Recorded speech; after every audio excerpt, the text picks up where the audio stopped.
Sir, थोड़ा-सा हमें बताइएगा स्कॉलरशिप के हवाले से, क्या यहाँ पे जो तलबा हैं उनको स्कॉलरशिप आपकी सिस्टम की जानिब से दी जाती है? देखें, ये भी हिस्ट्री में शायद पहली मर्तबा ऐसा हुआ कि हमने लास्ट ईयर से अपने स्टूडेंट्स को स्कॉलरशिप देना शुरू की। एक तो वो मेरिट स्कॉलरशिप्स थी। Students those who secured first 3 positions in their respective fields, so we offered them scholarship that was 100%, 50% and 25% respectively. उसी के साथ-साथ हमारी वो टीम्स जो ओमान लेवल पर खेल रही थी, हमारी जो अपने स्टूडेंट्स थे, प्लेयर्स थे, उसको भी बोर्ड ने कंसिडर किया और उन सबको भी हमने लास्ट ईयर स्कॉलरशिप प्रोवाइड की। That was for one academic year which completed recently.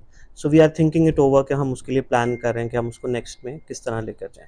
यहाँ मैं एक पॉइंट और ऐड करना चाहूँगा कि ये भी इसी बोर्ड में फर्स्ट टाइम हुआ कि जब बोर्ड ने अपनी एक मिनट्स में यूनानिमसली इसको अप्रूव किया कि जितने ऑर्फन स्टूडेंट्स हैं, जिन्हें कोई फाइनेंशियल प्रॉब्लम्स हैं या नहीं हैं, अगर वो क्लेम करते हैं इसके लिए कि जी we are orphan, so we do not even charge a single penny from them.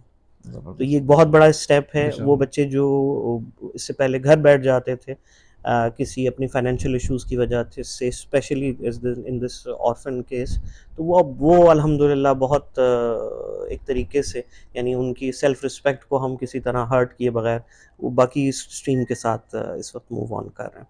फिर एक सवाल था आपका कुछ देर पहले कि जी हम पीटीएम के हवाले से, तो ये पॉइंट मैं ऐड करना चाहूँगा आपके फोरम से कि अगस्त 2024 से हमारे पीटीएम के सिर्फ 2 ही डेज़ हैं।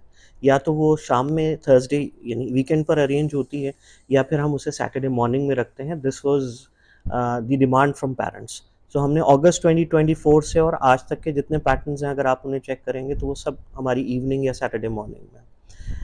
फिर अगर आप का टाइम मैं ज़्यादा ले रहा हूँ, लेकिन एक कम्युनिटी का इस वक्त सबसे बड़ा इशू है, specially related to the schools, 2 branches where the number of students have increase, and this was not our prerogative to take any decision. Rather, ministry visited and there was an objection कि number of students class में इतने ज़्यादा हो गए कि as I just told you before कि हम students को, अपनी community को regret नहीं कर सकते।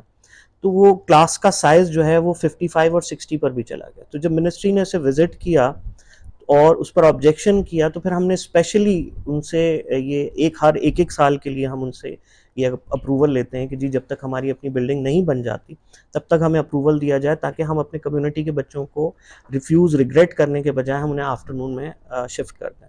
अब एक बहुत बड़ा टाइम जो है मेरा, प्रिंसिपल साहब का, चेयरमैन साहब का, इवन इन द मॉर्निंग हम इन प्रॉब्लम्स को एड्रेस कर रहे होते हैं कि जी हमारा बच्चा जो है वो आफ्टरनून से मॉर्निंग में शिफ्ट कर दिया जाए, जबकि ऑलरेडी मॉर्निंग की जो क्लासेस हैं उनका जो साइज़ है, लास्ट 2 साल से हम उसको रिड्यूस करके हार्डली जो है वो हम उसको 40 भी अभी कंप्लीट नहीं कर सकें। तो पेरेंट्स का एक क्वेश्चन है, क्या 2 साल में बच्चे अभी तक हम कोई छोड़ कर नहीं गए कि हमारे बच्चे अकोमोडेट किए जा सके? तो हम हमारे जो पहले ही क्लासरूम साइज़, जो लार्ज क्लासरूम साइज़ का प्रॉब्लम है, हम अभी तक उसी को एड्रेस कर रहे हैं।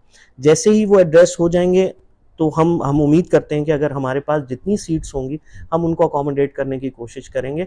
लेकिन ये आपके फोरम से मुझे कम्युनिटी को बताना ज़रूरी है, पेरेंट्स को बताना ज़रूरी है कि ये उनके अपने बेनिफिट में है। आप ये देखें, this is not fair with students, this is not fair with teachers कि वो इतने ज़्यादा स्टूडेंट्स हों कि टीचर्स के दरमियान में चलने की जगह नहीं है। और सिमिलरली अगर आप आफ्टरनून में देखें तो हमने 2 साल पहले वो 200 स्टूडेंट्स से स्टार्ट किया था, now we have 1000 students there afternoon में। आफ्टरनून में। ज़बरदस्त।